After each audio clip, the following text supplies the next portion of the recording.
حضرت ابراہیم نے جب دین کے لیے نکلے تو جدوجہد کی، گھر کے اندر بھی گھر کے باہر بھی۔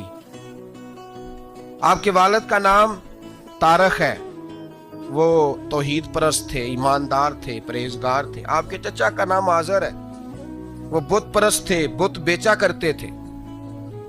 حضرت سیدنا ابراہیم علیہ السلام جب میدان عمل میں نکلے تو حضرت ابراہیم علیہ السلام نے اپنے گھر سے جہاد شروع کیا، لڑنا پڑا۔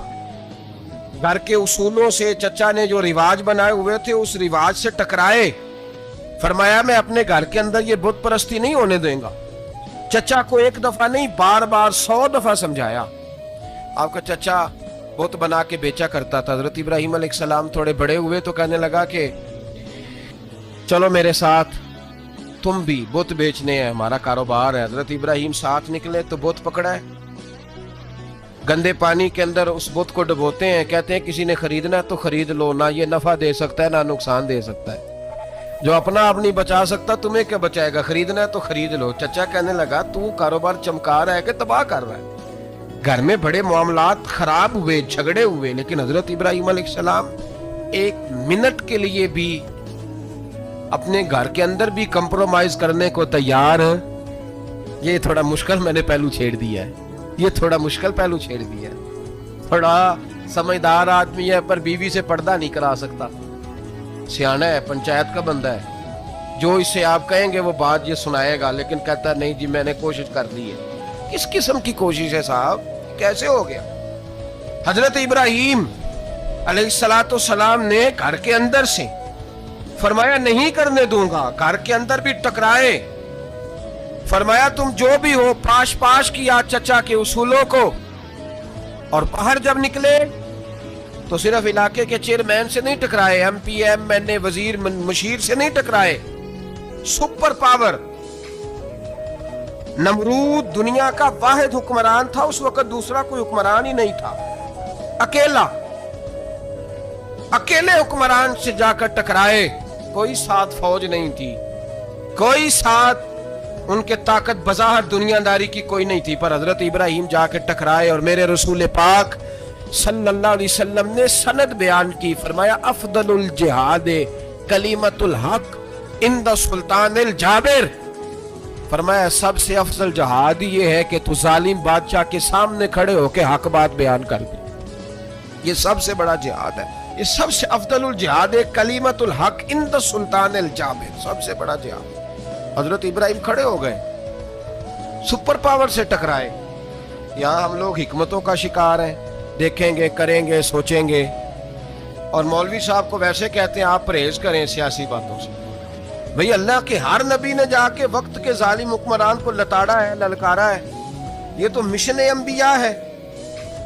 حضرت سیدنا ابراہیم علیہ السلام نے جو اس کو جا کے کہا کہ تو جھوٹ بولتا ہے، تو جھوٹا ہے، تو خدائی کا دعویٰ کرتا ہے، تو بہت بڑا ظالم ہے، اور قرآن مجید نے اس ساری بات کو بیان فرمایا۔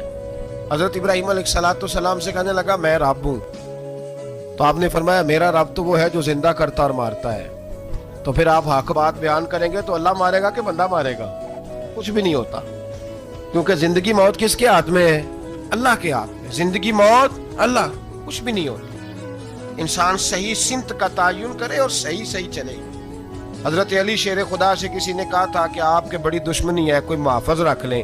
آپ فرمانے لگے موت خود بہت بڑی محافظ ہے، وقت سے پہلے آتی ہی نہیں، بڑی محافظ ہے، وقت سے پہلے۔ علامہ نورانی رحمت اللہ تعالی علیہ کراچی جیسے شہر میں رہا کرتے تھے، جہاں گام گام پہ خطرہ تھا۔ لوگوں نے کہا حضرت اتنے بڑے لیڈر ہو، آپ کی جماعت کی 62 سیٹیں ہوئی قومی اسمبلی میں، ایک ایسا وقت بھی آیا تو کوئی ایک آدمی بندوق والا۔ آپ فرمانے لگے مجھے ضرورت ہی نہیں، اس لیے کہ جس خدا رسول کے لیے میں نکلا ہوں وہ خود ہی حفاظت کرنے والے ہیں، ضرورت نہیں ان چیزوں۔ تو بھائی حضرت ابراہیم ٹکرائے، اور آپ کا انداز کیا ہے؟ جا کے کہا کہ تو نہیں، خدا وہ ہے جو زندہ کرتا۔ اور اس نے ایک بیوقوفوں جیسی دلیل دی۔ ایک آدمی کو کل پھانسی دینی تھی تو اس کو بلایا، کہنے لگا تجھے کب پھانسی ہے؟ اس نے کہا کل۔ کہنے لگا جا تجھے ذات کیا زندگی دی، اس کو چھٹی دے دی۔ ایک عام آدمی بیچارہ بیٹھا تھا، اس کو پکڑ کے نا کہنے لگا اس کی گردن اڑا دو، کہنے لگا دیکھ لو میں بھی زندہ کرتا اور مارتا ہوں۔ وہ جو کل مرنے والا تھا میں نے زندہ کر دیا ہے، اور جس کو پتہ ہی نہیں تھا کہ میں نے مرنا ہے اسے پکڑ کے میں نے مار دیا ہے۔ یہ بیوقوفوں جیسی دلیل ہے۔ حضرت سیدنا ابراہیم علیہ الصلوۃ والسلام چاہتے تو اسی وقت دلیل توڑ دیتے کہ تو کیا بیوقوفوں جیسی بات کر رہا ہے، اگر تو زندگی دیتا ہے تو مرے ہوئے میں جان ڈال کے دے جس کو تو نے مارا ہے۔ لیکن حضرت ابراہیم نے دیکھا کہ بیوقوف ہے، بیوقوفوں سے بحث نہیں ہوتی، دلیل بدل لی جاتی ہے، ان کی عقل کے مطابق بات کی جاتی ہے۔ حضرت ابراہیم فرمانے لگے میرا رب وہ ہے جو سورج مشرق سے نکالتا ہے اور مغرب میں غروب کرتا ہے، تو اگر رب ہے تو تو مغرب سے نکال کے مشرق میں غروب کر۔ فبہت الذی کفر، کافر لاجواب ہو گیا، اس کے پاس اس چیز کا کوئی جواب نہیں تھا۔ علامہ اسماعیل حقی نے خوبصورت فقرہ لکھا ہے، خوبصورت، جان ڈال دی ایک جملہ کہہ کے۔ حضرت سیدنا علامہ اسماعیل حقی رحمت اللہ علیہ فرمانے لگے چونکہ نمرود بیوقوفوں جیسی باتیں کر رہا تھا، اگر وہ یہ کہہ دیتا نا کہ میں سورج کو نکالتا ہوں مشرق سے، میں غروب کرتا ہوں معاذ اللہ مغرب میں نکالتا ہوں، تو آپ اپنے رب سے کہیے کہ وہ مغرب سے نکال کے مشرق میں غروب کرے۔ علامہ اسماعیل حقی فرماتے ہیں رب کریم کی آواز قدرت تھی، مالک حضرت ابراہیم علیہ السلام کے اس، اگر وہ کہہ دیتا اور حضرت ابراہیم دعا کر دیتے تو رب کریم نے فرشتوں کو تیار بٹھایا ہوا تھا، فرمایا اگر یہ کہہ دے میرے خلیل سے کہ سورج مغرب سے نکال کے مشرق میں غروب کرنا ہے تو تیار رہنا، جس طرح خلیل کہیں گے ویسے ہی کر دیں گے۔ واتخذ اللہ ابراہیم خلیلا، ابراہیم ہمارا دوست جو ہوا، جیسے کہے گا ویسے کر دیں گے۔ حضرت سیدنا ابراہیم علیہ السلام کی باتوں کا جب جواب نہ دے سکا، دلیل نہیں بندہ دیتا، پھر لڑائی کرتا ہے، پھر جھوٹے موٹے اعتراض کرتا ہے۔ دلیل ختم ہوتی ہے تو لوگ ذاتیات پہ اترتے ہیں، کہتے ہیں یہ کھانستا صحیح نہیں، دیکھتا صحیح نہیں، دلیل ختم، اب ذاتیات پہ اترے، کہنے لگے مجھے پتہ چلا ہے کہ یہ فلانی جگہ گیا تھا تو وہاں جا کے اس نے اس طرح کیا ہے۔ پھر لوگ ذاتیات پہ اترتے ہیں، جب دلیل کا جواب دلیل سے نہیں دے پاتے پھر ذاتیات پر اتر کر حملے کرتے ہیں۔ حضرت ابراہیم کے دلائل کا جواب نمرود نہ دے سکا تو کہنے لگا کہ اس کو آگ میں ڈال دو۔ قوم گئی ہوئی تھی ساری، آپ نے بات سنی ہوئی ہے، میں نے صرف اشارہ دینا ہے، میلے پہ تو حضرت سیدنا ابراہیم علیہ السلام نے سارے بت توڑ دیے، کلاڑا بڑے بت کی گردن پہ رکھا، واپس آئے کہنے لگے بت کس نے توڑے ہیں؟ تو فرمایا اس سے پوچھ لو جس کی گردن پہ کلاڑا ہے۔ کہنے لگے یہ تو بول ہی نہیں سکتا، تو فرمانے لگے بڑے بیوقوف ہو، جو بولتا ہی نہیں، سنتا ہی نہیں، اپنا آپ نہیں بچا سکتا، اس کی پوجا کرتے ہو؟ کہنے لگے پکڑو، دلیلیں ختم ہو گئی، اس کو آگ میں ڈالو۔ بہت بڑی حویلی 45 فٹ مربع پہ مشتمل ایک حویلی بنائی گئی اور 45 فٹ اونچی۔ مختلف روایات، علامہ اسماعیل حقی کہتے ہیں کہ 3 مہینے تک نمرود نے کہا کہ اس کے اندر لکڑیاں ڈالو۔ لوگ پوچھنے لگے کتنی دنیا جلانی ہے؟ کہنے لگا بندہ تو ایک جلانا ہے، پر بندہ بڑا تگڑا ہے، ایک بندہ۔ 3 مہینے لکڑیاں ڈالی گئیں، اور لوگوں کی جو تہمات ہوتی ہیں نا وہ بڑی عجیب ہوتی۔ تہمات میں نے بڑی تفصیل سے رمضان المبارک میں گفتگو کی تھی، بدشگونی، تہمات لوگ لیتے ہیں، اس وقت بھی لوگ تہمات کا شکار ہو گئے، عقیدہ بگڑ جاتا ہے تو وہ عجیب و غریب باتیں کرنے لگتا ہے، تہمات کا شکار ہو گئے۔ بیبیاں نظر مانتی، میں بیمار ہوں، اگر صحیح ہو گئی تو اتنے من لکڑی دوں گی حضرت ابراہیم کی آگ جلانے کے لیے۔ ایک عورت لے کے جا رہی ہے لکڑیاں، ایک نیک دل آدمی نے اس سے پوچھا کہاں جا رہی ہو؟ کہنے لگی میں نے منت مانی تھی تو حضرت ابراہیم علیہ السلام کو معاذ اللہ جلانے کے لیے لکڑیاں لے کے جا رہی ہوں۔ تو وہ رب کریم کے بندے کہنے لگے تو ڈھونڈتی رہے گی، تجھے وہ جگہ ملے گی نہیں۔ وہ بی بی کئی مہینے گھومتی رہی، جگہ ہی نہیں ملی جہاں لکڑیاں ڈالنی، ماری گئی۔ تہمات کا شکار ہوئے بہت سارے لوگ، تہمات کا۔ بھائی تہمات دین کے اندر منع ہے، تہمات دین میں کوئی نظر ماننا، کوئی کسی بزرگ کے مزار پہ جا کے سالے ثواب کے لیے کوئی چیز ماننا، یہ تو درست ہوا، لیکن غیر شرعی نظریں مان لینا کہ میں آگ کے گرد چکر لگاؤں گا، میں جناب وہاں جا کے یہ والا تماشا کروں گا، میں دھاگا باندھوں گا، میں رسا کاٹوں گا، میں وہاں گندے اور سے پانی پیوں گا، ان کی شریعت اجازت، یہ تہمات ہیں، بدشگونی ہے، دین میں ان کی کوئی گنجائش آپ